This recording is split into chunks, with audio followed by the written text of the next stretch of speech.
الحمد لله رب العالمين والصلاة والسلام على أشرف الأنبياء والمرسلين نبينا محمد وعلى آله وأصحابه أجمعين ومن تبعهم بإحسان إلى يوم الدين أما بعد يهي كتاب بلوغ المرام للحافظ بن حجر العسقلاني رحمه الله تعالى يمن ماربت درس أتشنو بزي درس لي كتاب الصلاة باب صلاة الجماعة والإمامة يميلو رأس لي نو يالنو زاري من ملكته كحديث أبي بكرة رضي الله عنه يهونال وعن أبي بكرة رضي الله عنه أنه انتهى إلى النبي صلى الله عليه وسلم وهو راكع فركع قبل أن يصل إلى الصف فذكر للنبي صلى الله عليه وسلم فقال له النبي صلى الله عليه وسلم زادك الله حرصا ولا تعد رواه البخاري وزاد أبو داود فيه فركع دون الصف ثم مشى إلى الصف يا أبي بكر حديث رضي الله عنه من الأل أنه انتهى إلى النبي صلى الله عليه وسلم النبي صلى الله عليه وسلم زند درس وهو راكع النبي صلى الله عليه وسلم بصلاة يسجد جماعة مالتنا صلاة لي ركوع سيادرقو درس أبي بكر كوتشي متال النبي صلى الله عليه وسلم السوسي قبا ركوع لي نبو ويم ركوع سيوردو درس فركع قبل أن يصل إلى الصف أبي بكر ساتشو ركوع سيادرقو اندقبا صفو لي سايدرس كصفو هالا هونو جنا يمتع ركوع درجنا فركع يعني ركوع درجة قبل أن يصل إلى الصف صفو لي سايدرس مالتنا فذكر للنبي صلى الله عليه وسلم يهن هنيتا للنبي صلى الله عليه وسلم نقراتشو ليلوش رواية شالو ميمت إن شاء الله يعني يروت أنا بري متو እንደገና ሩኩዕ አድርጎ ነው ወደ ሰፉ የገባውና ነብዩ ሰለላሁ ዐለይሂ ወሰለም ሰላቱን ሲያሰላምቱ ማን ነው ወደዚህ ሰላት እየሮጠ የነበረው አሁን ብለው ጠየቁ ነብዩ ሰለላሁ ዐለይሂ ወሰለም እኔ ነኝ አላቸው ይሄ ፈዘከረ ለነብዩ ሰለላሁ ዐለይሂ ወሰለም ለነብዩ ሰለላሁ ዐለይሂ ወሰለም ነገራቸው እሱ እንደሆነ ማለት ነው فقال له النبي صلى الله عليه وسلم يا الله መልእክተኛ ነብዩ ሰለላሁ ዐለይሂ ወሰለም زادك الله حرصا አሉ በመጀመሪያ ዱዓ አደረጉለት ማለት ነው አላህ Subhanahu Wa Ta'ala ለኸይር ያለህን ጉጉት ይጨምርልህ አላህ ለኸይር ያለህን ጉጉት ይጨምርልህና ولا تعد አትሩጥ رواه البخاري حديث إمام البخاري يزجبت ነው وزاد أبو داود فيه أبو داود تجماري زجبا بزيل يارجوت من دنو فركع دون الصف صف سايدرس كصفو هالا هونونو ركوع الرجو ثم مشى إلى الصف كذا ود صفو واكي يارجي يترمد هيدا مالت بمعنى ركوع لي يلا ركوع درجو الزاو ركوع لي يلا يترمد كصفو جار تكالك ألا مالتنا إيه حديث የሚያሳየን አንደኛ እንደሚታወቀው ሱረቱል ፋቲሐን መቅራት የሰላት ሩክን ነው ነገር ግን ይሄ ሰሃቢ ሩኩዕ እንዳያመልጠው ያደረገውን ያው በሐዲሱ ላይ አይተናል ስለዚህ ፋቲሐን መቅራት ሩክን ቢሆንም ቦታው ካለፈ ያንን ማጣቱ ሩኩዑን እንዳጣ አይቆን ረካዑን እንዳጣ አይቆጠርም ማለት ነው በማዕና ፋቲሐ መቅራት የሚኖርበት መቅሪያው ሰዓት ላይ ባለበት ቦታ ላይ ነው እንጂ የመቅሪያው ወቅት ካለፈ ከኢማሙ ጋር የሚሰግድ ከሆነ የፋቲሐ መቅሪያው ቦታ ካለፈ ይሄ ሩክን ቢሆንም ሰላቱን አያበላሽበትም ማለት ነው ከኢማሙ ጋር ስለሆነ የሚሰግደው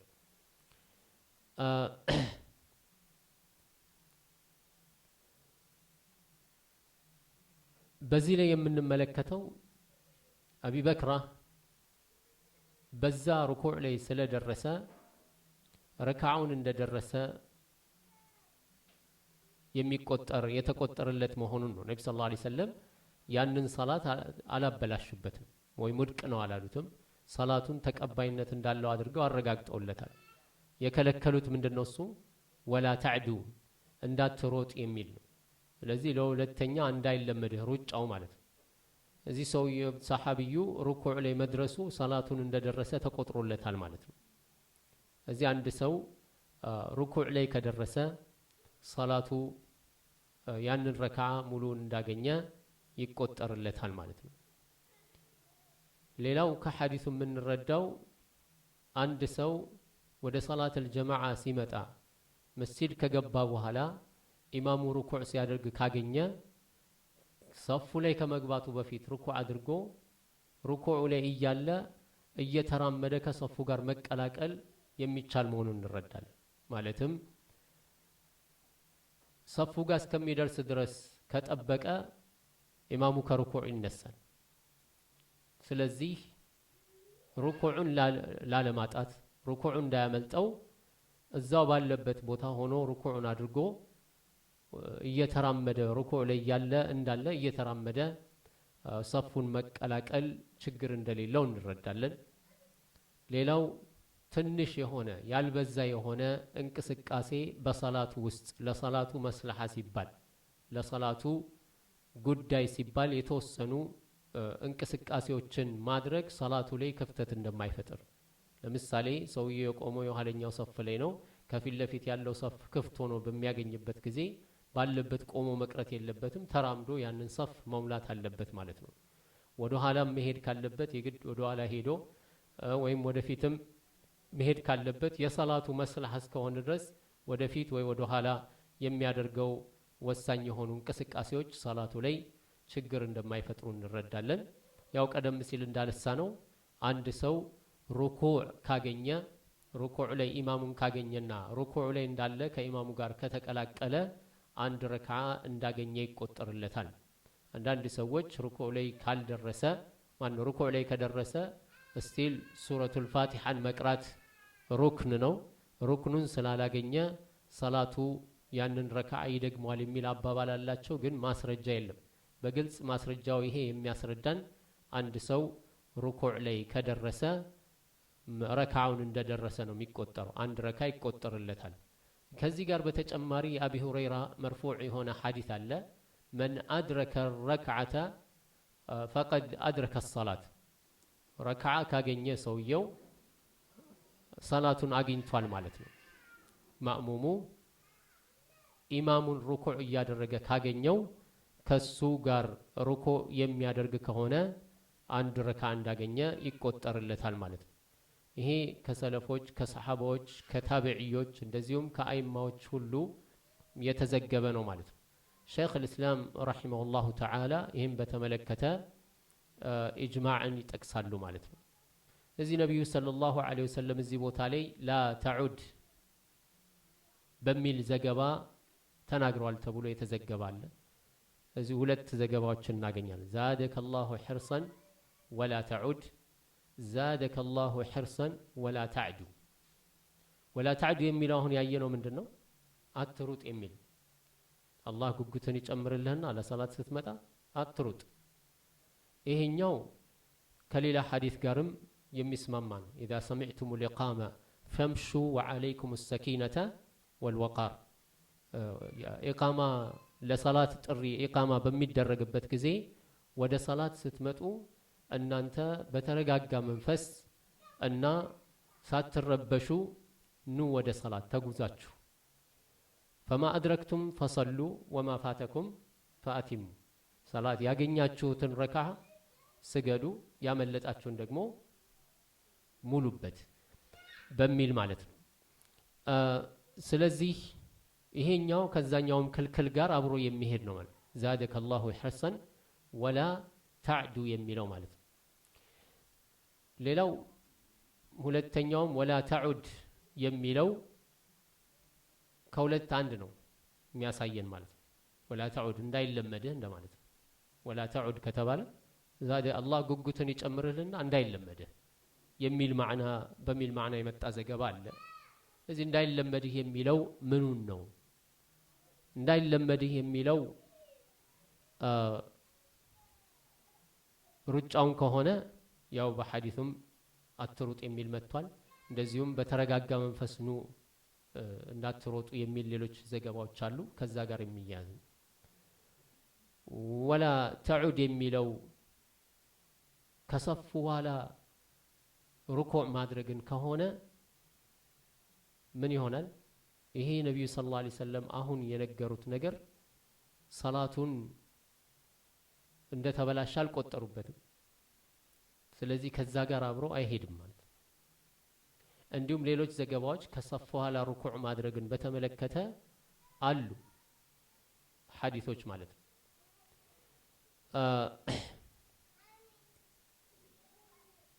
ስለዚህ ከሰፍ በኋላ ሩኩዕ ማድረግን የሚፈቅዱ ሐዲሶች አሉ።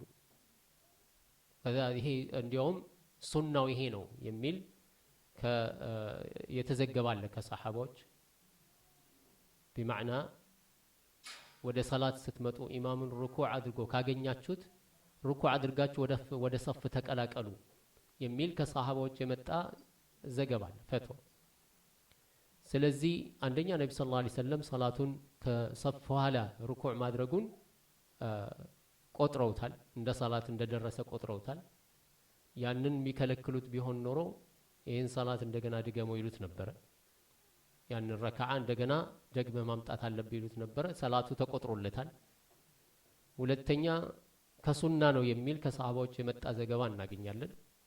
እዚህ እነዚህን ሁሉ ስንመለከት አሁን የተከለከለው ነብዩ ሰለላሁ ዐለይሂ ወሰለም እንዳይለመድህ ያሉት በሌላ ሐዲስ ላይ የተከለከለውን አትሩጥ የሚለውን ነው ሙኻለፍ አድርጎ ስለተገኘ እንዳይለመድህ የሚለው ይሄንኑ ሩጫ ይሆናል ማለት ነው። ከዚህ በመነሳት ማእሙሙ በቅርብ ርቀት ላይ ኢማሙ ሩኩዕ አድርጎ ካገኘ የግድ ሰፉ ድረስ እስከሚገባ መጠበቅ የለበትም። በደረሰበት ቦታ ቂብላው ላይ ካለ ወደ ቂብላ ፊቱን አዙሮ ሩኩዕ አድርጎ ከዛ በኋላ በሩኩዕ ላይ ሆኖ ዋክ እያደረገ ከሰፉ መቀላቀል ይችላል ማለት ነው። ሌላው ከሐዲሱ የምንረዳው አንድ ሰው ሰላት ኢማሙ እየሰገደ በጀማዓ ሊሰግድ ሲመጣ ኢማሙ ያለበትን ሁኔታ ነው የሚቀላቀለው እንጂ ሌላ ነገር አይጠብቅም ማለት ነው። ለምሳሌ ኢማሙ ሱጁድ ላይ ካለ በቃ ይሄ ረካ አምልጦኛል ብሎ እስከሚነሳና ሌላ ረካ እስከሚጀምር መጠበቅ የለበትም። ሱጁድ ላይም ካለ ሩኩዕ ላይም ካለ ቂያም ላይም ካለ ከሩኩዕ መልስ ላይም ካለ በደረሰበት ቦታ አላሁ አክበር ብሎ ይቀላቀላል። አምልጦት ከሆነ ይሞላል፣ ያላመለጠው ከሆነ ያንን ይቆጥረዋል ማለት ነው። እንግዲህ በጥቅሉ ከዚህ ሐዲስ የምናገኘው መልእክት ይህን ይመስላል። ሩኩዕ ላይ ያለው ካን የዱቡ ይሉታል ላይክ ያው ሩኩዕ ላይ ጉልበቱን ይዞ የተራመደ ይሄዳል ማለት ሰፉን እስከሚቀላቀል ድረስ በዛ ሁኔታ ላይ ያለ ኢማሙ ከተነሳም ይነሳል፣ ችግር የለውም። ዋክ አድርጎ ይቀላቀላል ከሰፉ ጋር። በቅርብ በጣም ከበር እዛማ አንዱ ረካ ሙሉ እዛው ዋክ እያደረገ ሊጨርስ ነው ማለት ነው። ናም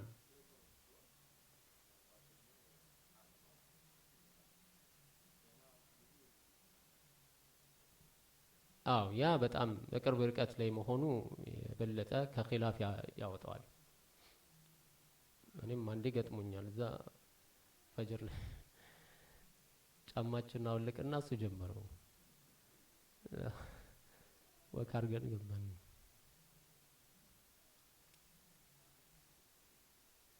نعم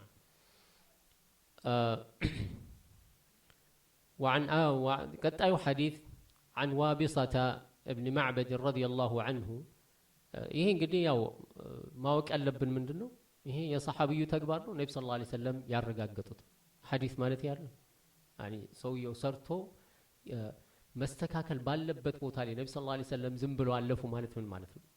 ያ ነገር ሚቻል ቢሆን ነው እንጂ ነብዩ ሰለላሁ ዐለይሂ ወሰለም የማይቻልን ነገር በሰከንድ እንኳን አያልፉትም ወዛው ነው የሚያስተካክሉት يعني ማስተካከል ያለበት ነገር ከሆነ እዛው ነው የሚስተካከለው እሳቸው ቢያልፉት እንኳን ዋህይ ያልፈውም አላህ Subhanahu Wa Ta'ala መላእክቱን ይልካል ጅብሪልን ይልካል የነገር እንዲህ ተሰርቷል አስተካክል ኢማጂን ናው ነብዩ ሰለላሁ ዐለይሂ ወሰለም አንድ ወቅት ላይ ጫማቸው ላይ ነጃሳ ሆኖ በጫማ እየሰገዱ ከሰሃባዎቻቸው ጋር ጫማቸውን አርገው እየሰገዱ አንዳንድ ሰዎች ጫማ አርገው መስገድ ራሱ ፈተና ነው يعني የሚቻል አይመስላቸውም ነብዩ ሰለላሁ ዐለይሂ ወሰለም ከነጫማቸው እየሰገዱ ከሰሃባዎች ጋር ጫማቸው ነጃሳ ረግጠውበት ነበር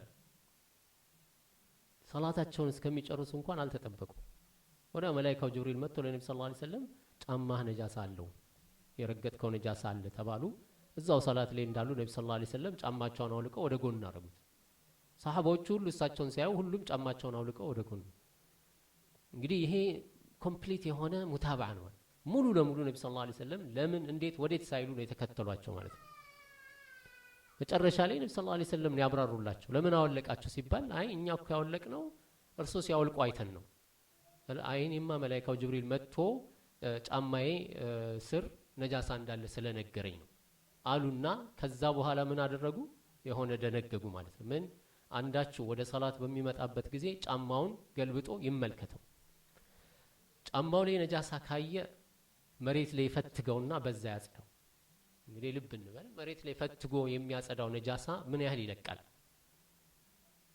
የተፈለገው ምንድነው በቃ በአፈር ይፈትገው በዛ ይጠራል ማለት ነው ቅሪት ሊኖረው ይችላል ወይ ሽታ ወይ የሆነ ነገር ሊኖረው ይችላል ያ ብዙም ከግምት ውስጥ አይገባም በጫማ ላይ ማለት ነው አንድ ያ ነው ከዛ ምን አሉ ነብዩ ሰለላሁ ዐለይሂ ወሰለም ንጹህ ከሆነ ግን ይስገድበታል اذا راى شيئا يعني ጫማው ስር የሆነ ነገር ካየ ግን ምን ያደርግ አፈር ላይ ይፈትገው ነው በዚህ ደረጃ አላህ Subhanahu Wa Ta'ala ነብዩ ሰለላሁ ዐለይሂ ወሰለም አስተካክሏቸዋል ማለት ነው ለሰላት ላይ የተሰሩ እንደዚህ አይነት ስተቶችን ማለት ነው ስለዚህ የአቢ በክር ተግባር ስተት ቢሆን ነብዩ ሰለላሁ ዐለይሂ ወሰለም አያልፉትም ነብዩ ሰለላሁ ዐለይሂ ወሰለም ቢያልፉት እንኳን ወህይ አያልፉም ይወጣል ያስተካክል ምክንያቱም ይሄ ለኡማው ምንድነው ለኡማው ድንጋጌ ነው ከዚህ በኋላ ሊሰራበት ነው በነብዩ ሰለላሁ ዐለይሂ ወሰለም ፊት ሰሃቢዩ ሰርቷል ምንም አልተባለም ተብሎ ከዛ በኋላ ኡማው ሁሉ ሊሰራበት ነው ይሄን ያህል አህምያ ወይም ይሄን አንገብጋቢነት ያለውን ነገር ዝም ማለታቸው ወይም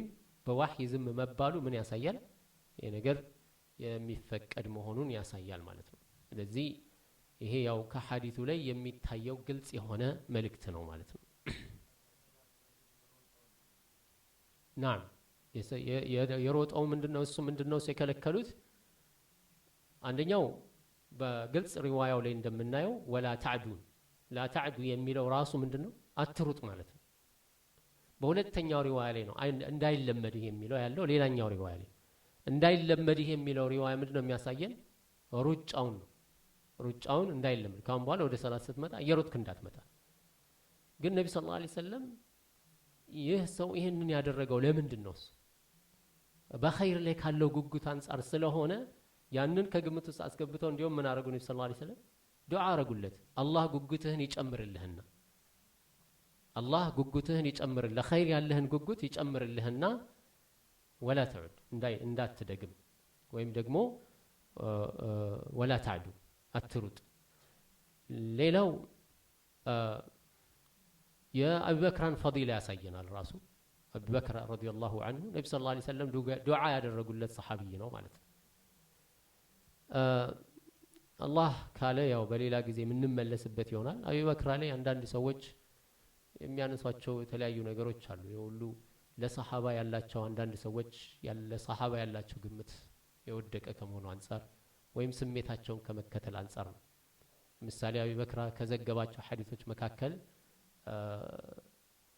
ለይፍሊህ ቀውሙን ወለው አምረሁም امرأة ሴት ልጅን በጉዳያቸው ላይ መሪ ያደረጉ ሰዎች ፈላህ አይወጡም ያንን ለመቀበል ላለመቀበል ሰሃቢዩን ማብጠልጠል አይነት እንትኖች አሉ على كل حال يعني الصحابة رضي الله عنهم الله ስራቸውን ወዶላቸዋል እንደዚሁም እነሱን በመከተል ፈላህ የሚወጣው በዛ መንገድ እንደሆነ አላህ አስቀምጦልናል ማለት ነው نعم وعن وابصة بن معبد رضي الله عنه أن رسول الله صلى الله عليه وسلم رأى رجلا يصلي خلف الصف وحده فأمره أن يعيد الصلاة. رواه أحمد وأبو داود والترمذي وحسنه وصححه ابن حبان.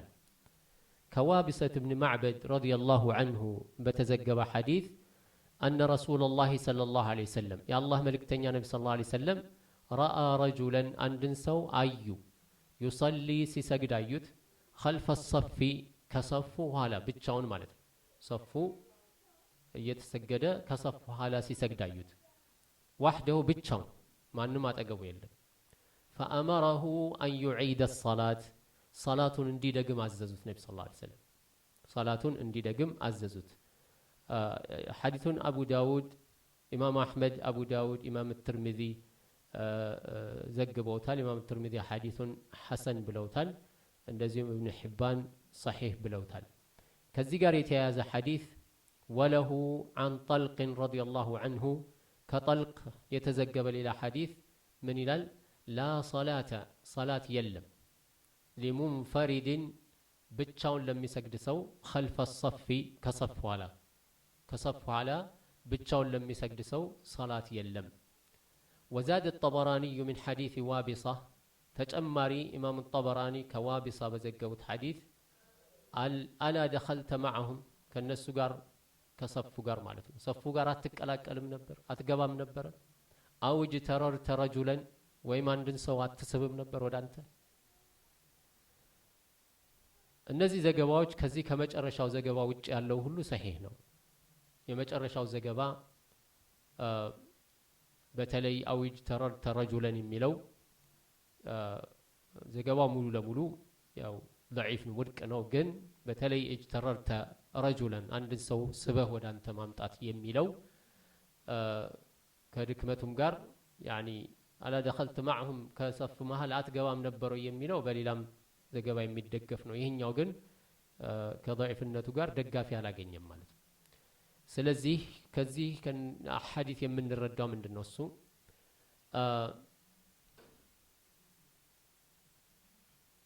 ከሰፍ ኋላ ብቻውን መስገድ አንድ ሰው ከሰፍ ኋላ ብቻውን የሚሰግድ ከሆነ ሰላቱ ተቀባይነት የለውም ማለት ነው። ሰላቱ ተቀባይነት የለውም ብቻውን ከሰፍ ኋላ የሚሰግድ ከሆነ።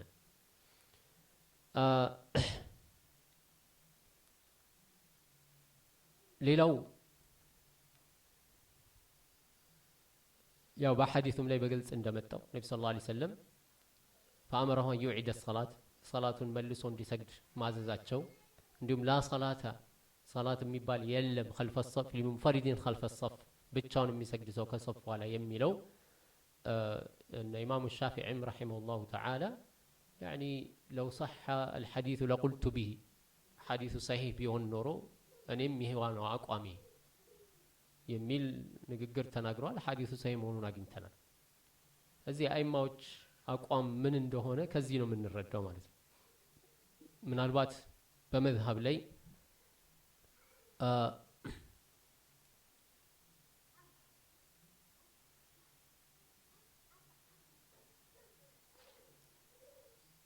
ላይ የተለየ ሊኖር ይችላል።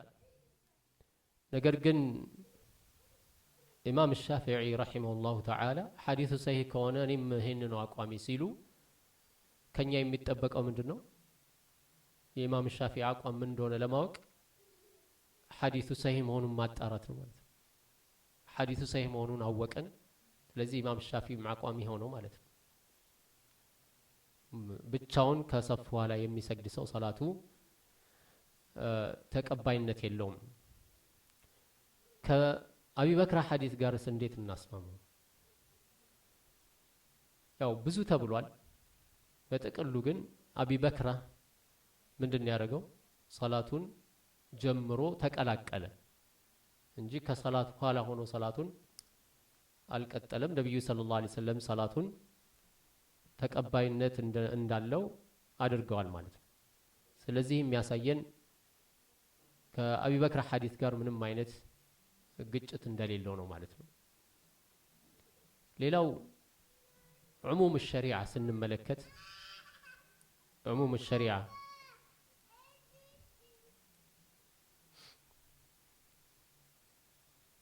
عموم الشريعة سنملكت واجبات እና ሙሐረማት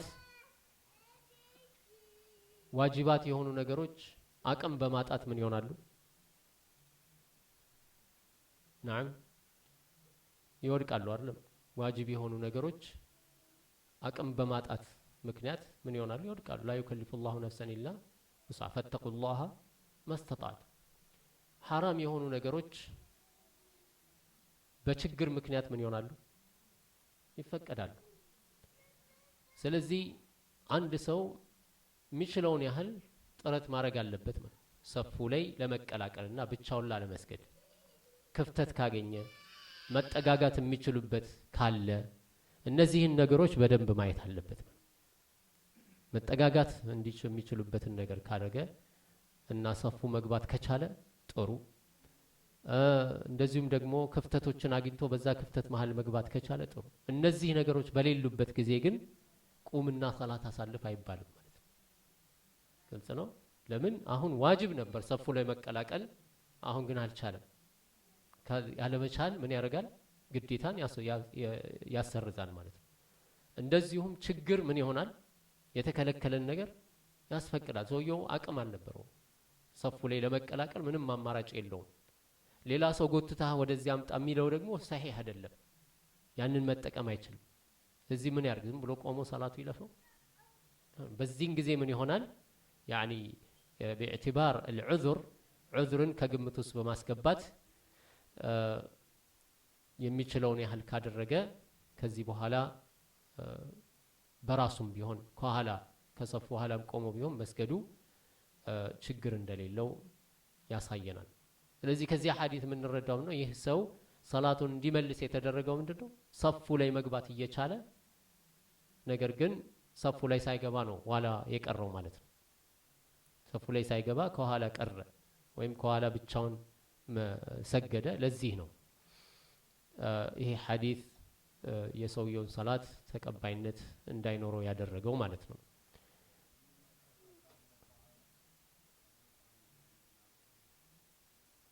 አው በተለይ እርግጠኛ ከሆነ ሰው እንደሚመጣ ሰላቱን ቢጀምርም ችግር የለውም፣ ሰው እንደሚቀላቀለው ስለሚያውቅ ማለት ነው። ናም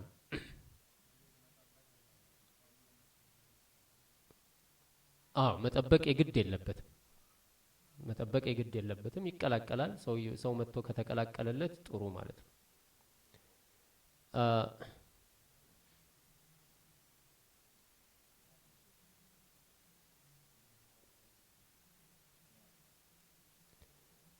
አው ይሄ ሰው መጎተት የሚለው ላይ ነው። አሁን ይሄንን በምንም መልኩ ሰሂህ ማድረግ የማይቻለው ضعيف ነው። ابن حبان ሰሂህ ይሄንን አላ دخلت معهم او اجتررت رجلا ሚለውን ሰሂህ አላረጉትም። ያ ሌላኛው ነው። ሸኽ ابن باز رحمه الله تعالى ስለዚህ ተጠይቀው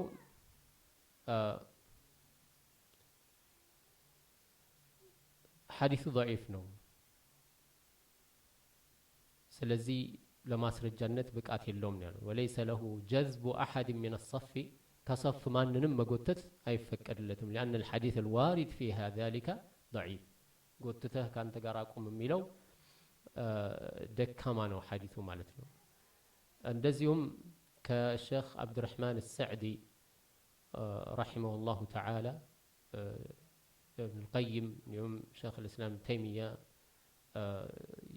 يرجعتوت أن من وجد في الصف محلا يقف فيه بصف لي كفتت يجن يسوع كلا إذا صف لي كفتت لينا مقبات يلبت فلا يحل له أن يقف وحده خلف الصف كصف حالا بتشون مقوم أي فكر لت وإن لم يجد محلا يقف فيه بصف محل جن مقوم ميشلبت وتاكلي اللوجن وجب عليه أن يصف وحده ብቻውን ሰፍ ይዞ መቆም ይችላል። ወላ يترك الجماعه صلاه الجماعه በዛ ሰበብ መተው የለበትም። ሌላው ተጨማሪ ያው መፍሰዳዎች እንዳሉት ያስቀምጣሉ። ሰውን ከኋላ ወደ ኋላ መጎተት ከድክመቱ ከሐዲሱ ድክመት በተጨማሪ የሚያመጣቸው ሙኻለፋዎች አሉ። እነዛም መካከል ሰውየው አያውቅም ለምን እንደሚጎተት። ይሄ አንዱ አደጋ ነው። ሰው እዛ ሰፍ ላይ ነው ያለው፣ ስትጎትተው ምን መጣብኝ።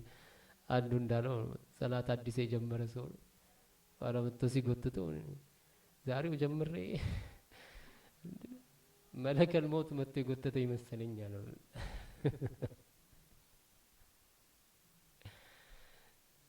እና አያውቅም ለምን እንደሚጎተት፣ ሊጣላ ይችላል። እንደገና ያንን ሰው የፊት ለፊቱ ሰፍ ምንድነው ፈድል አለው። እዛ ፈድል እየጎተትክ ነው ወደ ኋላ የምታመጣው ማለት ነው። እንዲሁም አንዱ አረገ እንደተባለው ማለት ሰውየውን ወደ ኋላ ጎትቶ ሰፉ ባዶ ቀረ። እዛ እየሰገዱ እያለ አንዱ መጣና ከጎናቸው ሲቆም ራሱ ዘሎ ገባ፣ የጎተተው ሰውዬ ማለት ነው።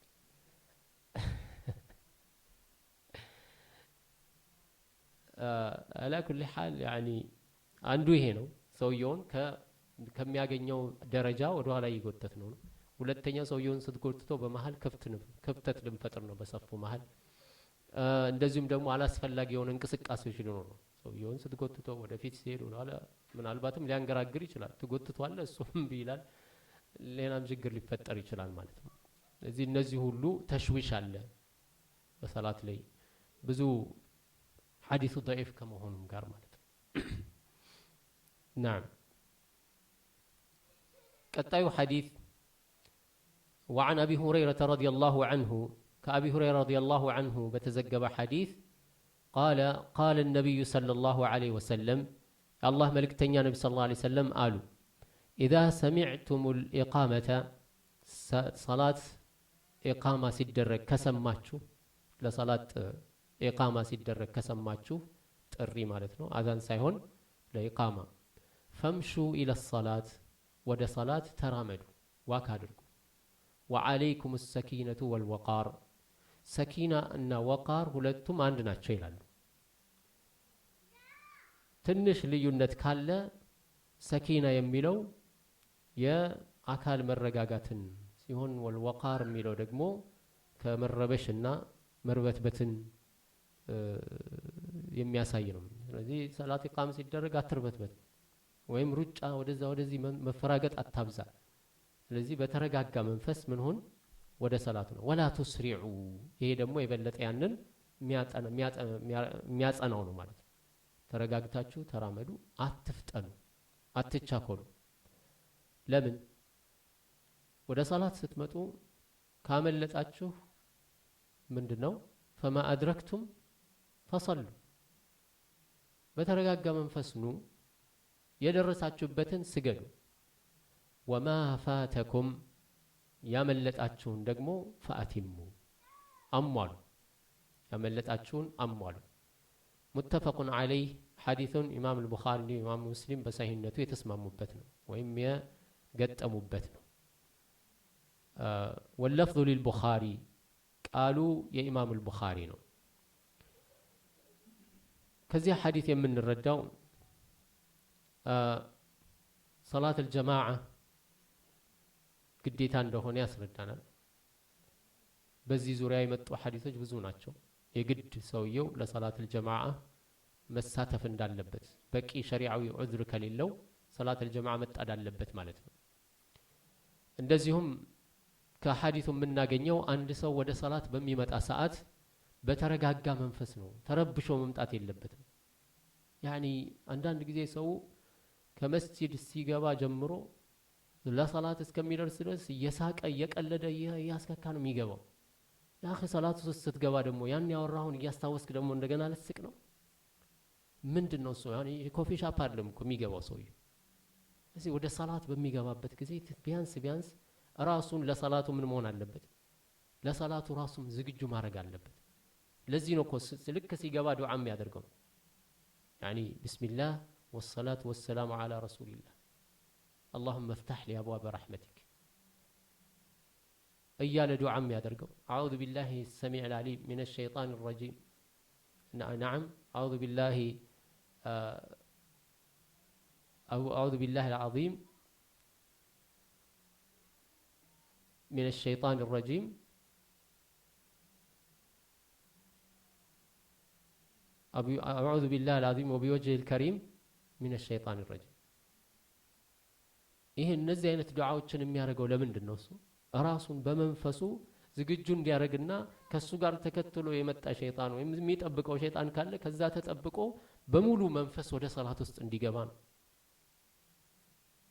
እንግዲህ ወደ ሰላት ውስጥ እንዴት ነው አንድ ሰው ተረጋግቶ ሊገባ የሚችለው? ይህንን ነገር ቀድሞ ካላዘጋጀው ማለት ነው። ስለዚህ ወደ ሰላት በሚመጣበት ጊዜ በተረጋጋ መንፈስ ነው መሆን ያለበት። ምክንያቱም አላህ ፊት ሊቆም ነው። አላህ ፊት የሚቆም ሰው ደግሞ እንደነዚህ አይነት ተገቢ የሆኑ ስርዓቶችን ማሟላት ይጠበቅበታል። አንድ ሰው ጠበቃ ማነው ዳኛ ፊት ለመቅረብ ምን እንደሚያደርግ ሁላችንም የምናውቀው ነው።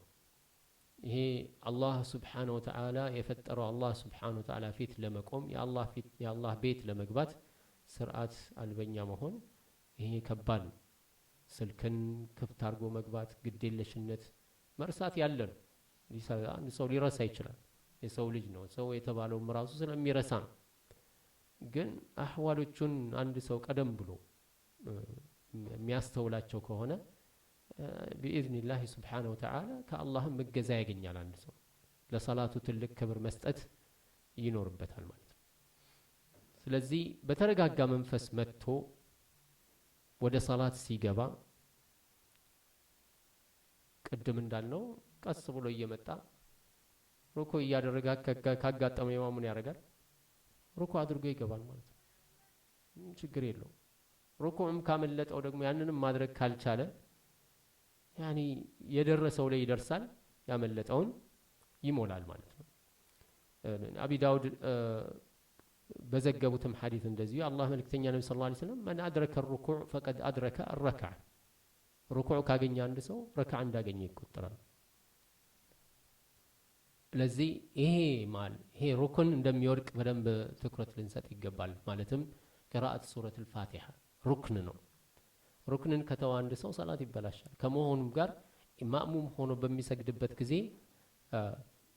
ፋቲሃ መቅራት ሪኳየር ከማይደረግባቸው ቦታዎች አንዱ ይሄ ነው ማለት ነው። ኢማሙ ሩኩዕ ላይ ያለ ከደረሰ ነገር ግን ፋቲሃ መቅራት ሩክን ነው በሚለው ሰበብ ተነስቶ አንድ ሰው ግን ሩኩዕ ላይ የደረሰውን ሰው ሰላትህ አልተሟላም ማለት አይችልም። ለምን? ይሄ ራእይ ነው። ሐዲስ ደግሞ በግልጽ የመጣ ሐዲስ ካለ ራእይና ሐዲስ እንዴት ሆኖ ነው? ጨለማና ብርሃን አብሮ እንትን አይሆንም። ስለዚህ ራእይ ነው። ያኒ ወህይ ከመጣ ራእይ ቦታ የለው። ፋቲሃ መቅራት አለበት። ላ ሰላተ ሊመን ለም ይቅራ ቢፋቲሐቲል ኪታብ ተብሏል። ይሄ ሐዲስ ምን ያደርገዋል? يخصه يعني تخصيص ያደርገዋል ማለት ነው። ኤክሰፕሽናል ነው ማለት ነው። ኤክሰፕት በዚህ ምክንያት ሌላም ኤክሰፕሽን አለን አይደል? ኢማሙ ጃህር በሚቀራበት ጊዜ አለ መቅራት ይችላል ማእሙሙ። ምክንያቱም ምን የተባለው اذا كبر فكبر واذا قرأ فانصتوا ዝም በሉ ነው የተባለው ሲቀራ ኢማሙ። እንደነዚህና የመሳሰሉ ቦታዎች አሉ። እነዚህ ምን የሚሆኑበት የሚነጠሉበት። ስለዚህ ሱረቱል ፋቲሃ ሩክን ነው መቼ? ቦታው ላይ ሲደርስ ማለት ነው። ቦታው ካለፈው ግን ሩክንነቱ ይቀራል ማለት ነው። ሩኩዕ ላይ እስከደረሰ ድረስ ደርሷል። ናም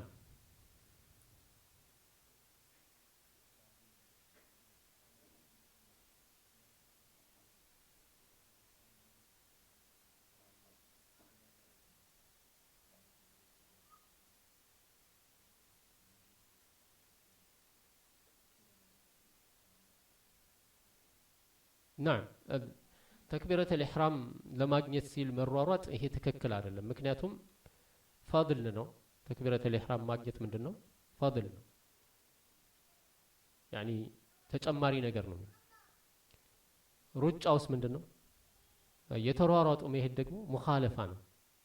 የሙኻለፈት ነሂ አትሩጡ የሚለውን እየተቃረነ ነው የሚለው። ስለዚህ ፋድል ማግኘት እና ሙኻለፋ ሲቃረን ማነው ሲነጻጸር የትኛው ቅድሚያ ይሰጠዋል? አኒ ሙኻለፋን መተው ነው። ከሙኻለፋ መጠንቀቅ ነው ቅድሚያ የሚሰጠው። ኦፍ ኮርስ ያ ከሆነ ለምን አይመጣም? ቀድሞ ነው መምጣት ያለበት አንድ ሰው። ልክ ቀደም ሲል እንዳነሳ ነው ማለት ነው። አወለ ሰፍን ይፈልጋል፣ ኋላ ላይ ነው ደግሞ መምጣት የሚፈልገው። እነዚህ ሁለቱ አብሮ የሚሄዱ አይደሉም። ከኋላ የሚመጣ ከሆነ በደረሰበት ቦታ ነው መስገድ ያለበት። ሰውን አዛ ማድረግ የለበትም። አወለ ሰፍ የሚፈልግ ከሆነ ደግሞ አወለ ሰፍ ሳይሞላ ቀድሞ መምጣት። በቃ ይሄ ነው ያለው። ፈድልን የሚፈልግ ሰው እኮ በመጋፋት ሳይሆን በምንድን ነው ቀድሞ በመገኘት ነው። ስለዚህ ያኒ ተክቢረተል ኢሕራም ማግኘት ጥሩ ነው። ከመሆኑም ጋር ግን የሚያስሮጠው ከሆነ ሩጫውን ነው ማቆም ያለበት። ተክቢረተል ኢሕራም ቢያመልጠው ይሻላል ማለት ነው። ሌላው ኢቃመት ኢዛ ኡቂመት ሰላት ሲባል ለሰላት ኢቃማ ማድረግ መሽሩዕ እንደሆነ የተደነገገ እንደሆነ እንረዳለን ማለት ነው። ወይም ኢዛ ሰሚዕቱሙል ኢቃማ ሲባል ኢቃማ መሽሩዕ መሆኑን እንረዳለን። ይህ በሌሎቹም ሐዲሶች ላይ መጥቷል። አዛን ያደረገ ሰው ኢቃማ ያደርጋል ምቹ ሁኔታ እስካለ ድረስ ማለት ነው። ሌላ ዑዝር ካለ ሌላም ሰው ቢያደርግ ኢቃማውን ሌላ ሰው ቢያደርግ ችግር የለውም። የሚመረጠው አዛን ያደረገው ሰው ኢቃማ ማድረግ ነው። ሌላው ኢዛ ሰሚዕቱሙል ኢቃማ ሲባል ኢቃማ የሚያደርግ ሰው ድምፁን ከፍ ማድረግ እንዳለበት እንረዳለን። አንዳንዴ ሰዎች ኢቃማ ሲያደርጉ ምንም አይሰማም። ይሄ አይደለም። ኢቃማ በግቢ ውስጥ ያለ ሰው ሊኖር ይችላል። መስጂዱ ሰፊ ከሆነ ሌላ ቦታ ላይ ሌላ ክፍል ላይ ወይም ሌላ ራቅ ያለ ኮርነር ላይ ሊኖር ይችላል። ኢቃማ ሲባል የማይሰማበት ደረጃ ላይ መሆን የለበትም። እዚህ ኢቃማ ማሰማት አለበት ሙአዚኑ ኢቃም በሚያደርግበት ጊዜ ማለት ነው። ሌላው ፈምሹ ኢለይሃ ወደ ሰላቷ ተጓዙ ሲባል ኢቃም ሲደረግ ኢቃም ወደ ተደረገለት ሰላት ነው የሚካሄደው ማለት ነው። ኢቃም እየተደረገ አንድ ሰው እዚህ ሱና መስገድ የለበትም። ኢቃም እየተደረገ ሰላት መስገድ የለበትም። ከአቢ ሁረይራ ረዲየላሁ ዐንሁ በተዘገበ ሐዲስም ኢዛ ኡቂመት ሰላቱ ፈላ ሰላተ ኢላ አልመክቱባ፣ ሰላት ኢቃማ ከተደረገ ሰላት የሚባል የለም የተገደደው ወይም ግዴታ የተደረገው ሰላት ሲቀር ወይም በሌላ አባባል ኢላ ለቲ ኡቂመ ለሃ፣ ያ ሰላቱ ኢቃም የተደረገለት ካልሆነ በስተቀር። በዚህ ላይ ዑለማዎች የሚያነሱት ምንድነው? እሱ ሰውየው አንደኛ ኢቃም ከተደረገ ሱና መጀመር የለበትም። አንዳንድ ሰዎች እንዲህ አይነት ችግር አለባቸው። በተለይ ፈጅር ላይ በተአምር ሰላት ኢቃማ ተደርጎ አይደለም እየተሰገደ ራሱ ይመጡና ሱና ሰግደው ከዛ ሰላት የሚገቡት። ይሄ ሙሉ ለሙሉ ሙኻለፈት ሸሪዓን መኻለፍ ነው። ስለዚህ ይሄ መሆን የለበትም። ሁለተኛ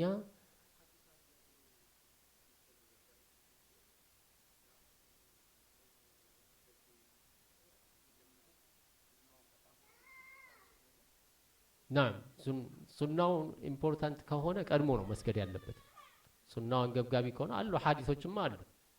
የፈጅር ሱና ለምሳሌ ኸይሩ ሚነ ዱንያ ወማ ፊሃ፣ ረካዓተል ፈጅር ሁለቱ የፈጅር ሱና ሰላቶች የፈጅር ሁለቱ ሱና ሰላቶች ኸይሩ ሚነ ዱንያ ወማ ፊሃ፣ ዱንያና በውስጧ ካለችው ይበልጣል።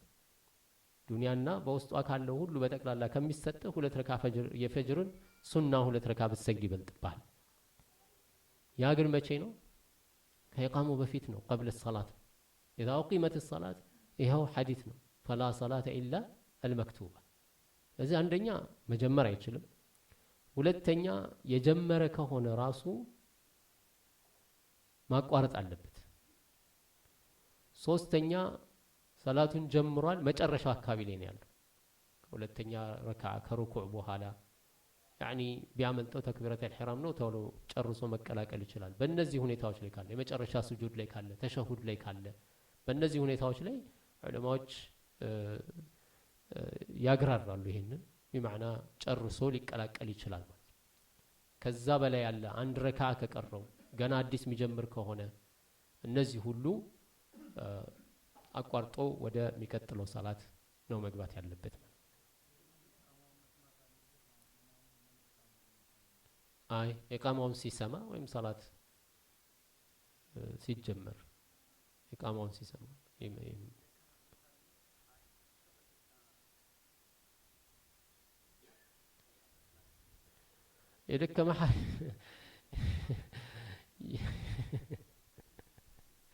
የደከመ ሐዲስ ቢኖርም ከዚህ ጋር እንዴት እናደርገዋለን? የደከመ ይሁን እንዲያውም የባሰ ነው እኮ ኢዛ ቂመት ሰላት ፈላ ሰላት የለን መክቱባ የሚለው ማለት ገብቶኛል አባባል ምንም ማድረግ አይቻልም። ሱናው ያኒ እንዲያውም በሐዲስ በቀጥታ የመጣው ምንድነው እሱ የፈጅር 2 ረካ ቀደም ብሎ ያመለጠው የሆነ ሰው ቀብልያውን ያመለጠው የሆነ ሰው فصلوها بعد طلوع الشمس ፀሐይ ከወጣች በኋላ ስገዷት መክፈል ይችላል ማለት ነው። ፀሐይ ከወጣች በኋላ አንድ ይሄ ነው። ሁለተኛው ከሰሃባዎች ተግባር የተገኘ ነው። ከሰሃባዎች ተግባር የተገኘው ምንድነው እሱ ሰላቱ እንዳለቀ ተነስቶ ያችን 2ቷን ረካዓ መስገድ ማለት ነው። ሰላቱ እንዳለቀ ተነስቶ መስገድ ይሄም ከሰሃባዎች ተግባር ተገኝቷል። እነዚህ ሁለቱ ኦፕሽኖች ነው ያሉት። ሁለቱ አማራጮች አሉ። ወይ ሰላቱ ከጨረሰ በኋላ ቁጭ ብሎ ዚክሩን አድርጎ ምናምን ብሎ እስከሚጨርስ ሰላት ኢሽራቅ ይሆናል። ፀሐይ ከወጣች በኋላ የፈጅሩን 2 ረካዓ ነይቶ መስገድ ይችላል ማለት። ካልሆነ ደግሞ ሰላቱ እንዳለቀ ዚክሩን ጨርሶ ተነስቶ ያኒ የቀብልያውን 2 ረካዓ መስገድ ይችላል። ይሄ የሆነ እያለ ያልጠበበውን ለምን ነው አንድ ሰው የሚያጠበው? ሲጠብበት እኮ ነው አማራጭ ሲኖረው እኮ ነው። ሳይኖረው ሲቀር ያኒ እንደዚህ አይነት ነገሮችን መፈተግና መፈለግ የሚችለው የዛኔ ነው። ያንም ከሆነ ራሱ አማራጭ ራሱ ከሌለው ያኒ ምን ማድረግ ይችላል? ሸሪዓ እንደነገገለትን በራሱ ሊደነግግ ይችላል? አይሆንም እኮ ናም። ስለዚህ ራእይ ከሆነ ሊኖር ይችላል። አስተያየት ደግሞ ያኒ ከሐዲስ አንፃር ምንም ቦታ አይኖረውም ማለት ነው። ሌላው ብዙ ጊዜ አንዳንድ ሰዎች ሲያነሱ የምንሰማው ምንድነው ሰውየው ኢማሙ ሰላት ከጀመረ በኋላ ከገባ ሰላት አምልጦት አንድ ረካ ወይ 2 ረካ ካመለጠው ይገባል፣ ይቀላቀላል፣ ይሰግዳል። ከዛ ኢማሙ ሲያሰላምት የሚሰግደው የትኛውን ነው? የመጀመሪያውን ረካ ነው ወይስ የመጨረሻውን ነው የሚሉ ጥያቄዎች ይነሳሉ ብዙ ጊዜ። بمعنى ለምሳሌ ኢማሙ መግሪብ ነው የሚሰግደው 2 ረካ መግሪብ አመለጠው 3ኛው ላይ ደረሰ። ኢማሙ ሲያሰላምት ማእሙሙ ስንት ረካ አድርጓል? ማእሙሙ 1 ረካ አድርጓል። 2 ይቀረዋል። እነዚህ የቀሩት 2 ረካዎች ወይም እሱ ያገኘው 1 ረካ እንደ የመጀመሪያው ረካ ነው ለሱ ወይንስ የመጨረሻው ነው? የመጨረሻው ከሆነ ቀዳ ነው የሚከፍለው። ስለዚህ ምን ሊያደርግ ነው? 2ቱንም ረካዎች ድምጹን ከፍ አድርጎ ሊቀራ ነው ማለት ነው። አይ እነዚህ 2ቱ የመጨረሻዎቹ ናቸው ካልን አንዱን ድምጽን ከፍ አድርጎ ይቀራል፣ ሁለተኛውን ድምጹን ዝቅ አድርጎ ይቀራል ማለት ነው። በዚህ ዙሪያ ያው አስተያየቶች ቢኖሩም አንደኛ ከሐዲሱም ራሱ የምንረዳው ፈአቲሙ የሚል ነው። ሙሉ የጎደላችሁን ሙሉ ካለ 1 አግኝቷል። ስለዚህ የጎደለው 2 ነው። የመጨረሻዎቹ 2 ረካዎች እንደጎደሉት ነው የምንረዳው፣ ጎሎበታልና ማለት ነው። ፈቅዱ ቢል ኖሮ ማፋተኩም ፈቅዱ ቢል ኖሮ በዚህ ዘገባ ይመጣ የለም። ቀዳ ክፈሉ ሚል ቢሆን ኖሮ ያለፈውን እንደሚከፍል ያስረዳናል። ስለዚህ ያኔ ነው የምናየው። ስለዚህ መሆን የሚቆጠረው ምንድነው? እሱ ያገኘው ረካ ለሱ የመጀመሪያው ነው። ለሱ ኢማሙ የመጨረሻው ረካ ቢሆንም ለሱ የመጀመሪያው ነው። ስለዚህ የቀሩትን 2 ረካዎች ይሞላል። አንደኛውን ድምጹን ከፍ አድርጎ ሁለተኛውን ዝቅ አድርጎ ማለት ነው። እዚህ ላይ ግን ሌላ ትኩረት ማድረግ ያለብን ምንድነው? ከሌላ ሐዲስ ጋር እንዳንጋጭ ነው። ይሄው ምንድነው? እሱ ሌሎችም ያመለጣቸው ሰዎች ካሉ ድምጻችንን ከፍ አድርገን ሌሎቹን መረበሽ የለብንም። ወላ ይጅሀር ባዕዱኩም ዐላ ባዕድ አንዳችሁ በአንዳችሁ ላይ ድምጹን ከፍ ማድረግ የለበትም ተብሎ ተከልክሏል። እዚህ ሰው ከጎኑ የሚሰግድ ከሆነ ድምጹን ከፍ አያደርግም። ለራሱ በሚሰማ ያህል ቀድር ብቻ ነው እንጂ ድምጹን ከፍ አድርጎ ሌሎቹንም ሰላት መበጥበጥ አይችልም ማለት ነው። ከዛ ይልቅ ያው በዘገባ ደረጃ ማ አድረክተ መዐል ኢማሚ ፈሁ አወሉ ሰላቲክ የሚልም ዘገባ እናገኛለን። ከኢማሙ ጋር ያገኘኸው ሰላት ላንተ የመጀመሪያ ነው የሚለው ማለት ነው።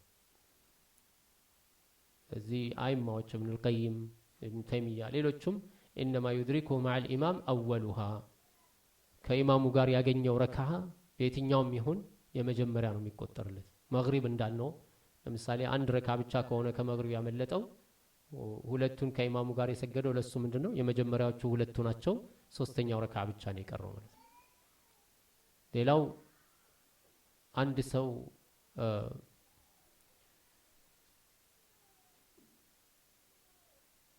የመጨረሻው ተሸሁድ ላይ አፍወን የመጨረሻው ረካ ላይ ቢደርስ ከኢማሙ ጋር ተሸሁድ ያደርጋል። ከዛ በኋላ ለሁለተኛ ረካ ይነሳል። ሁሌ ደግሞ ምን አለ ለሁለተኛ ረካ ስትነ ሁለት ረካ ከሰገድ ተሸሁድ ታደርጋለህ። ስለዚህ ማእሙም የሆነ ሰው የመጨረሻውን ረካ ካገኘ ከኢማሙ ጋር ተሸሁድ አድርጎ እንደገና ሁለተኛ ረካ ላይ ሲነሳ በሁለት ረካ ተሸሁድ መሰረት የሁለተኛውን ተሸሁድ ያደርጋል አያደርግም? نعم አንዱ ረካ አግኝቷል። አንድ ረካ አግኝቷል። ስለዚህ የመጨረሻው ረካ ነች እሷ። እዚህ ኢማሙ ተሸሁድ አድርጎ ሊያሰላምት ነው። ከሱ ጋር ቁጭ ብሎ ተሸሁድ አደረገ። አሁን እንደገና የቀረውን ሊሞላ ሲነሳ አንድ ረካ ሲጨምርበት ለሱ ሁለት ሆነ። እዚህ ላይ ተሸሁድ ያደርጋል አያደርግም? نعم ያው ይሄንን ማወቅ አለብን። ያው ተሸሁድ ተደጋገመ ብሎ አንድ ሰው ግራ እንዳይገባው ማለት ነው። እዚህ አሁን የመጨረሻው ተሸሁድ ላይ ካረገ ከዛ በኋላ እንደገና አንድ ረካ ጨምሮ አሁንም ተሸሁድ ሊያደርግ ነው። መግሪብ ከሆነ ሶስተኛ ረካ ጨምሮ እንደገና ተሸሁድ ሊያደርግ ነው። ይሄ መሆኑ ችግር የለውም ማለት ነው። ይሄን ጥያቄ ሳነሳ ባለፈው ጥያቄ አነሳሁት ትዝ አለኝ። የአምር ብን ሰለማ አው አምር ብን ሰሊማ ሐዲስ የ7 ዓመት ልጅ ሆኖ ያሰገደው ላይ ኢማሙ አልሰንዓኒ ምን ብለዋል ብለን ነበረ?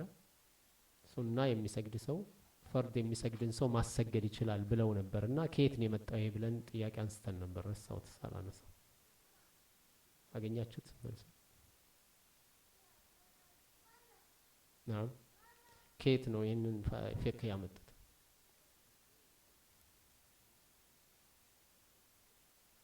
ናም አህሰንት። ልጁ ያው ዋጅብ አልሆነበትም፣ ሰላት ፈርድ አልሆነም በሱ ላይ። ለዚህ ባሊግ ያልሆነ ሰው የሚሰግደው ሰላት እንደ ሱና ነው፣ ለሱ ዋጅብ አይደለም የሚወጣው፣ ምክንያቱም በሱ ላይ ዋጅብ አይደለም። ይሄንን ፍቅህ አንስተው ነው ሱና የሚሰግድ ሰው ዋጅብ የሚሰግድን ሰው ኢማም ሆኖ ማሰገድ ይችላል ማለት ነው የሚለው ነው። ረስቸው ነበር ትዝ አለኝ። ናም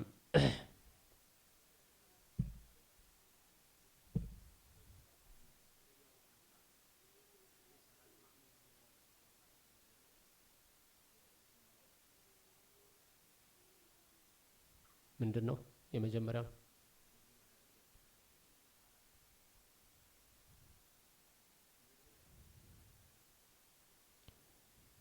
ከሰላት ሰላት ያመለጠው ሰው በቃ በዑድር ምክንያት ከሆነ ሰላቱን በቅደም ተከተሉ ነው መስገድ ያለበት። አንዱን አስቀድሞ ሌላውን ወደ ኋላ ማሳኸር የለም፣ ምንም ማስረጃ የለም። ስለዚህ ሰውየው በሰላት الجماعም ይሁን ብቻውንም ይሁን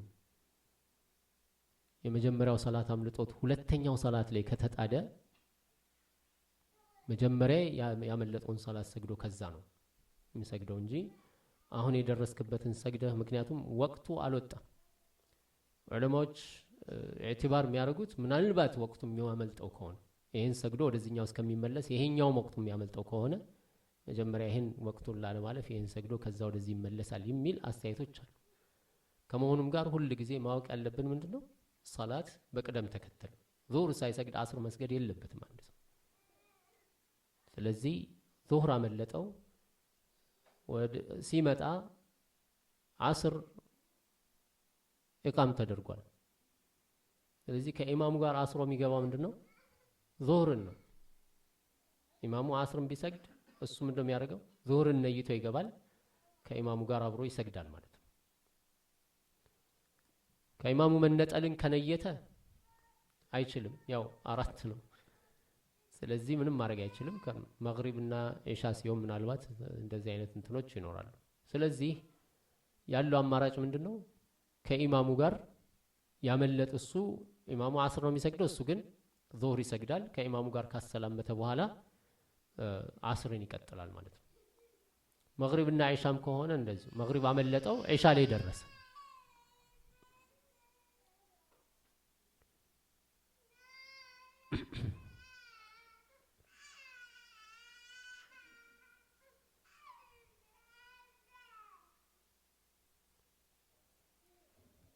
መግሪብ አመለጠው፣ ኢሻ ላይ ደረሰ።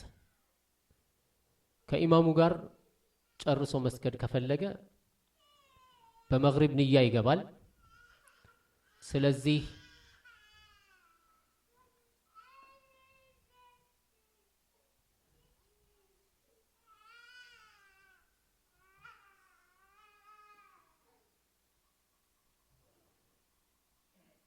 በመግሪብ ንያ ከኢማሙ ጋር ይገባል።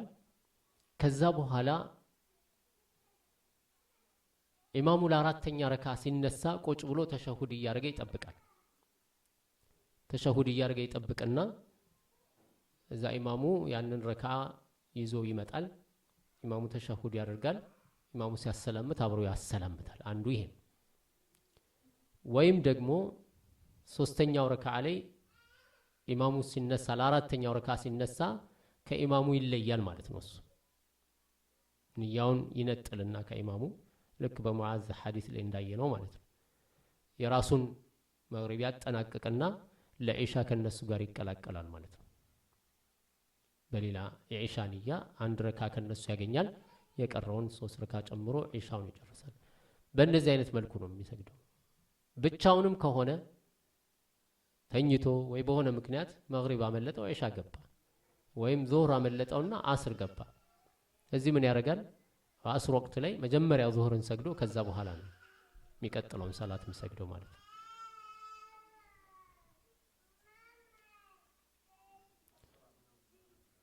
ናም ያው ሰላት ወቅቱን ጠብቆ ነው መስገድ ያለበት። ስለዚህ ሰላቶች ቅደም ተከተላቸውን መጠበቃቸው የግድ ነው። والله تعالى أعلم وصلى الله وسلم على نبينا محمد وعلى آله وصحبه أجمعين. الزلين نقوم علن. بارك الله فيكم.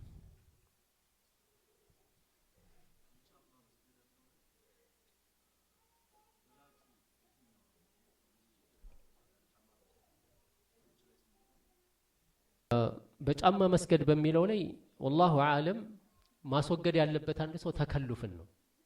ተከሉፍን መቸጋገርን ማስወገድ አለበት። ያኒ ከነጫማው መስገድ ከሆነ ሚቀለው ለሱ ማውለቅ የለበትም። አውልቆ መስገድ ከሆነ የሚቀለው ከነጫማው ማድረግ የለበትም። ወይም በሌላ አባባል ጫማው እስካለ ድረስ በጫማው ነው መስገድ ያለበት። ኢላ በጫማው መስገድ የማይችልበት ሁኔታ ላይ ሲኖር ያውልቀዋል ማለት ነው። ጫማ በሌለው ወቅት ላይ ደግሞ ያኒ ነብዩ ሰለላሁ ዐለይሂ ወሰለም የራሳቸውን አህዋል ነው የሚያዩት እንጂ አንዱን ለማሳካት ሌላኛውን አያደርጉም። ምሳሌ በጫማ ለመስገድ ብለው የሚያደርጉት የተለየ ነገር የለም። ወይም ደግሞ ጫማ እግራቸው ላይ ያለ ለመስገድ ብለው ጫማ ላውልቅ አይሉ። በራሳቸው ባሉበት አህዋል ላይ ነው የሚቀጥሉት ማለት ነው። ልክ ለምሳሌ መስህ አልኹፈይን ሲያደርጉ እግራቸው ባዶ ከሆነ ያጥቡታል፣ እግራቸው የተሸፈነ ከሆነ ያብሱበታል። እግራቸው የተሸፈነ ሆኖ ለማጠብ ብለው እግራቸው ላይ ያለውን ሽፋን አያወልቁም። እንደዚሁም ደግሞ ለማበስ ብለው ደግሞ እግራቸውን አይሸፍኑም። ባሉበት አህዋል ላይ ይቀጥላሉ ማለት ነው። ስለዚህ በጫማ ላይ ያለ ሰው ውጪ ሰላት መስገድ በጫማ የሚመቸው ከሆነ በጫማ ይሰግዳል። እንዲያውም መሽሮ ነው፣ የተፈቀደ ነው። ሰሉ ፊ ኒዓሊኩም ነው የተባለው ነብዩ ሰለላሁ ዐለይሂ ወሰለም በጫማቸው ስገዱ። فإن أهل الكتاب لا يصلون به في نعالهم። የመጽሐፉ ባለቤቶች ወይም ነሳራ ይሁዲዎች በጫማቸው እኮ አይሰግዱም። እናንተ በጫማቸው ስገዱ ነው ያሉት ነብዩ ሰለላሁ ዐለይሂ ወሰለም። እዚህ በጫማ መስገድ አይሆንም የሚል አመለካከት ካለው ይሄ ከሸሪዓ ይखाልፋል። ላሰጋገድ የማይመቸው ከሆነ ሌሎች ምክንያቶች ካሉ ያ ምክንያት ነው ማየት ያለበት እንጂ በጫማ መስገድ እንዴት ብሎ ልቡን ማስጨነቅ የለበትም። ይሄ ከሆነ ሙኻለፈት ሱና ከሱና ኺላፍ ነው። በጫማ መስገድ አይቻልም የሚል አመለካከት ካለው አንዳንዱ የተለያየ ምክንያት ያቀርባል። የድሮ ጫማ እና የአሁኑ ጫማ አንድ አይደለም ይላል። ምንድነው የድሮ ጫማ እና የአሁኑ ጫማ? የአሁኑ ጫማ ጥርስ አለው፣ ነጃሳ ከረገጥክም ውስጡ ይቀራል። ይሄ ሁሉ ሸሪዓ አልደነ እንትን አላለ። ይሄ ሁሉ ትንታኔ ውስጥ አልገባም ሸሪዓ። ምንድነው የተባለው? ያኔ ቆሻሻ ከረገጣችሁ ነጃሳ ነገር ማለት ነው። ነጃሳ ነገር ከረገጣችሁ በአፈር ላይ እሹት። በአፈር ላይ ሲታሽ ሙሉ ለሙሉ ይለቃሉ። ልሙጥ እንኳን ቢሆን አፈር ላይ በማሸት ሙሉ ለሙሉ ማስለቀቅ ይችላል? አንድ ሰው አይችልም። ግን ምንድነው የተባለው? አፈር ላይ ፈትጉትና ከዛ በኋላ ወደ ሰላት ግቡ። ይሄንን ያህል በጫማ የመስገድን ፍቃድ ነው የሰጡት ነብዩ ሰለላሁ ዐለይሂ ወሰለም። ስለዚህ አንድ ሰው ውጪ ከሆነ ያለው በተለይ መስጊዶች ላይ ያው አይፈቀድም። አዲስ ጫማ ገዝተህ ቆመ አንዴ ምን ተፈጠረ እንደተባለው ማለት ነው። ሰውየው ሐዲስ ብሉግል መራም ቀርቶ ጫማ መስገድ ምናምን ብሎ አዲስ ጫማ ገዝቶ መስጊድ ገባ። ያው ሰውየው ከዛ ከዚህ እያካለበው አዲስ ጫማ የገዛሁት ነው ምንም ነጃሳ ያልነው ያውን የለበስኩት።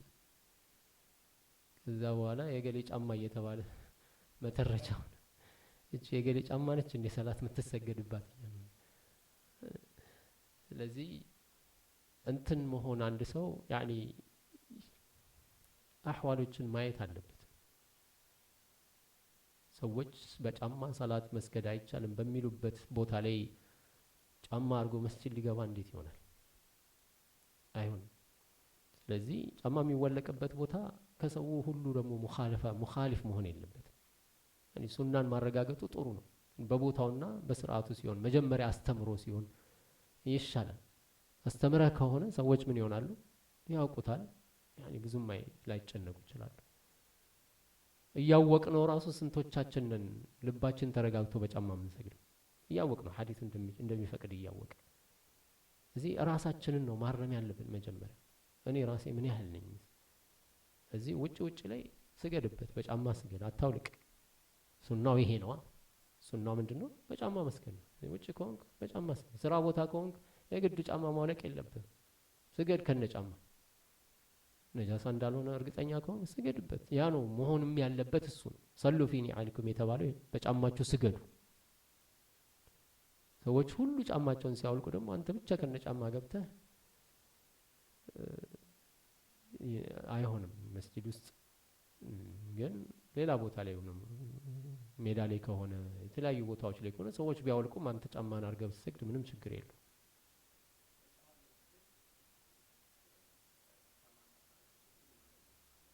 ግድ አይደለም።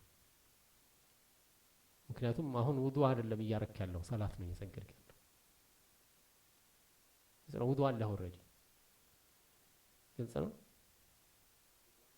ውዱእ አለ። ጫማህን አድርገህ ስራ ሄድክ፣ ሰላት ወቅት ደረሰ። ከዛ በኋላ ያኒ ውዱእ የምታረገው ነገር የለም። ምክንያቱም ውዱእ አለ ኦልሬዲ። በጫማ ለመስገድ ውዱእ መኖር ያው ሰላት ለመስገድ ውዱእ መኖር ሸርጥ ነው። ግን የግድ ጫማ ማውለቅ አለማውለቅ የሚለው ርዕስ ውስጥ የሚገባ አይደለም። እሱ ሰላት ነው። ሰላቱን ውዱእ ሳይኖር አይሰግድም። አስለን ታብስበታለህ። በጫማው ላይ ከፈለክ ወይም በካልሲው ላይ ታብሳለህ። በካልሲው ላይ አብሰህ ጫማውን ለብሰህ መስገድ ትችላለህ ማለት ነው። እዚህ እንዲያውም ይሄ አንዳንድ ቦታዎች ላይ የተረሳ ሱና ሆኗል። አንዳንድ ቦታዎች ላይ የተረሳ ሱና በቃ እንደ ነውር ነው የሚቆጠረው። አንዳንድ ቦታዎች ላይ ከነ ጫማ መስገድ ነው። እዚህ ይሄንን ለኡማው ማስገንዘብና ማስተማር እዚህም ወደ ተግባር መግባት የግድ ያስፈልጋል። ቦታውን ግን መወሰን ነው። መስጂድ ውስጥ ሲሆን መጠንቀቅ ነው። ከመስጂድ ውጪ በሆኑ ቦታዎች ላይ በየትኛውም ቦታ ላይ ከነጫማው መስገድ ነው። ናም ነቢዩ ሰለላሁ ዐለይሂ ወሰለም አሽረፈል ኸልቅ ሰሓባዎች ይህን ከሰገዱ እንደዚሁም ዑለማዎቹ ይህን እንደሚቻል ካረጋገጡልን መስፈርት የሚባል ነገር አልሰማንም። ለጫማ ጥርስ የሌለው ጫማ፣ ልሙጥ ጫማ፣ ምናምን ጫማ ተብሎ የተቀመጠ ምንም ነገር የለም። በቃ በጫማ ስገድ ነው የተባለው። ስገድ በጫማ። ውዱ ለማድረግ ከሆነ አንዳንድ ዑለማዎች ያስቀመጡት ሸርጥ አለ። በጫማ ላይ ለማበስ ወይም በካልሲ ላይ ለማበስ የፈርድ ቦታ መሸፈን አለበት፣ ውፍረቱን ምናምን ያስቀመጡት ሸርጥ አለ። ያም እንደ ሁኔታው የሚታይ ነው ማለት ነው። ወላሁ አለም።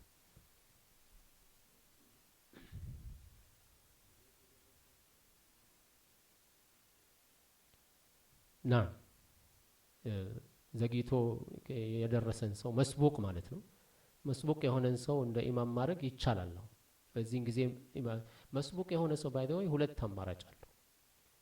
መስቡቅ ሆኖ ያመለጠው ረካዓ ካለ ሰዎች መጥተው ከኋላው የሚከተሉ ከሆነ ምን ያደርጋል? ራሱን ንያውን ይቀይራል ወደ ኢማምነት ማለት ነው። ከዛ እነሱ ይከተሉታል። ወይም ደግሞ ለምሳሌ መጨረሻው ረካዓ ተሸሁድ ላይ ደረሰ ሰውየው፣ ሲያሰላምቱ ሲነሳ ሌላ ጀማዓ ከኋላው ስታብሊሽ አድርጓል። በዛው ሁኔታ ላይ እያለ ወደ ኋላ ስቦ ከነሱ ጋር በማእሙምነት መቀጠል ይችላል ማለት ነው። ናም የራሱ የጀመረውን ሳያፈርስ ማለት ነው። ናም ካልሆነም ደግሞ ቢያመልጠውም ራሱ አንድ ረካዓ ከነሱ ቢቀድምም ጀማዓውን ለማግኘት ሲል ወደ ኋላ ስቦ ራሱን ከነሱ ጋር ተቀላቅሎ ቀድም እንዳልነው ማለት ነው። እነሱ የመጨረሻ ረካቸውን ሲያመጡ በአንድ ረካ ስለቀደማቸው ቁጭ ብሎ ይጠብቃቸዋል ተሸሁድ እያደረገ። ከዛ በኋላ እነሱ ለተሸሁድ ሲመጡ አብሮ መጥቶ ቁጭ ብሎ ጠብቋቸው ኢማሙ ሲያሰላምት አብሮ ያሰላምታል ማለት ነው።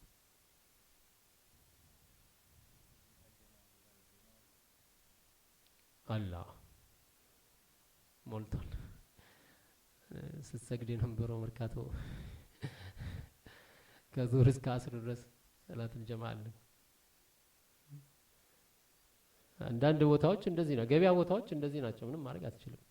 ግን በሐቂቃ መሆን ያለበት ያኒ በአንድ ላይ አንድ ጀማዓ መስገድ ነው። ግን ካመለጣቸው ሰዎች ብቻቸውን ተበታትነው ከሚሰግዱ አንድ ላይ መስገድ ነው የሚሻለው። ቀጣዩ ሐዲሳችንም ከዛ ጋር የተያያዘ ነው ኢንሻአላህ እናየዋለን። የሚቀጥለው አንድ ሰው ብቻውን ከሚሰግደው ሰላት ከሌላ ሰው ጋር ተቆራኝቶ የሚሰግደው ሰላት የበለጠ ነው።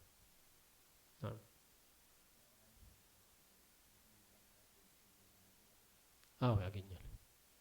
ሰላተል ጀማዓ እስከሰገደ ድረስ የጀማዓ አጅር ያገኛል። አዎ ናም እንደ መጀመሪያው አጅር ላይሆን ይችላል። መጀመሪያው ጀማዓ ሁሉ ጊዜ ፈድል አለው። በተለይ መስጂድል ጃሚዕ የሆኑ መሳጅዶች ላይ በጀማዓ የሚሰገድባቸው የሆኑ ሰዎች በጀማዓ መጥተው የሚሰግዱበት እንትን ላይ የመጀመሪያ ጀማዓ መሆን ምንም ጥርጥር የለውም ትልቅ ደረጃ እንዳለው ማለት ነው። ከመሆኑም ጋር የጀማዓ ሰላቱል ጀማዓ መስገዱ ብቻውን ከሚሰግደው የበለጠ ነው ሁሌም። ያው አለ በዚህ ዙሪያ የተለያዩ ኺላፎች አሉ። ከመሆኑም ጋር በላጩ ግን በማስረጃ ጠንክሮ የምናገኘው ጀማዓ ካመለጠው ሌላ ጀማዓ ይሰግዳል።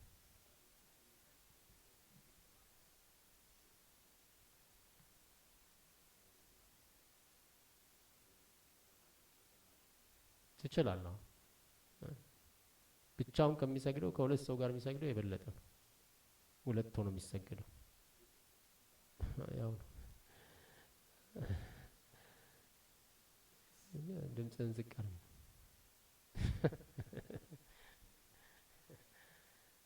ናም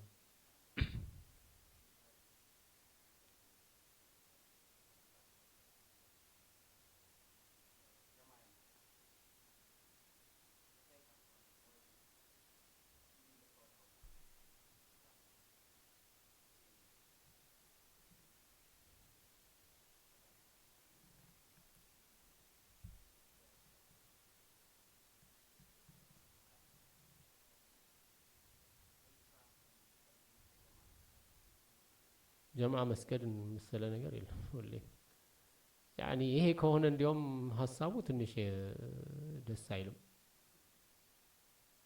ከዛ ይልቅ ኺላፍ አለ። አንዳንድ ዑለማዎች አንዴ ሰላት አልጃሚዕ የሆነ መስጂዱ ላይ የመጀመሪያ ጀማ ከተሰገደ ሌላ ጀማ መሰገድ የለበትም የሚል ጠንካራ አቋም ያላቸው ዑለማዎች አሉ። ያንን መሰረት አድርጎ ለብቻቸው የሚሰግዱ ሰዎች አሉ። አሁን ነው እንጂ እዚህ መስጂድ ተውሂድ ላይ ይሄ ነበር አቋም። የመስጂድ ተውሂድ የሚታወቀው ይሄ ነው። ኢማሙም በተደጋጋሚ አሳውቀዋል። በላጩ አቋም ይሄ ነው በሚል ማለት ነው። ከመሆኑም ጋር ግን ያኒ የምናየው ማስረጃው ከዑለማዎችም የምናየው ምንድነው እሱ ጀማዓ ሰላት ካመለጠ ያኒ ሁለተኛ ጀማዓ መስገድ ይበልጣል። አሁን በቅርብ ጊዜ ራሱ ሼኽ ሱለይማን ሩሐይሊ ተጠይቀው ምንድነው ያሉት? አንድ ሰው ወደ መስጂድ ሊሄድ ሲል ሰላት ወቅት ደርሷልና መስጂድ እስከምደርስ ድረስ ሰላት ያመልጠኛል ብሎ መስጂድ አልደርስም ብሎ ቢያስብና ሰላት ያመልጠኛል ብሎ ቢያስብ ቤቱ መስገድ ይችላል ወይ ይባል? ምንድነው ያሉት? ሂድ ወደ መስጂድ ሰላቱን እንደምትደርስ ነይተህ ሂድ። ከደረስክ ጥሩ፣ ካልደረስክ ግን ከሌሎች ሰዎች ጋር አንድ ላይ ሆነ ስገድ የሚል ነው ፈትዋ ማለት ነው። نعم هذا والله تعالى أعلم وصلى الله وسلم على نبينا محمد وعلى آله وصحبه أجمعين.